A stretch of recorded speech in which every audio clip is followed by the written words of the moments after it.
Islamabad high court ने 190 million pound case में एहतसाब अदालत को बानी पीटीआई और बुशरा बीबी की बरियत की दरख्वास्त पर फैसला करने की हिदायत जारी कर दी।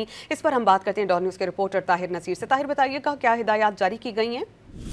जी समिया, देखिए 190 मिलियन पाउंड नैब केस में बानी पीटी और बुशरा बीबी की बरियत की दरखास्तें दोबारा ट्रायल कोर्ट को भेज दी गई हैं। इस्लामाबाद हाई कोर्ट ने ट्रायल कोर्ट को बानी पीटी और बुशरा बीबी की बरियत की दरखास्तों पर फैसला करने की हिदायत की है। इस हवाले से चीफ जस्टिस आमिर फारूक ने यह भी रिमार्क दिए कि तहरीरी हुक्मनामा भी जारी करेंगे। अदालत ने यह भी कहा कि इन दरखास्त से मुतल्लिक भी हिदायत दे देते हैं।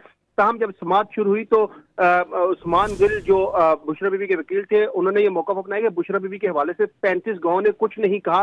बुशरा बीबी कभी भी ऑफिस होल्डर नहीं रही। इस पर जस्टिस मियां गुल हसन औरंगजेब ने रिमार्क दिए कि Bushra Bibi public office holder नहीं, लेकिन वो बानी पीटीआई की अहलिया है।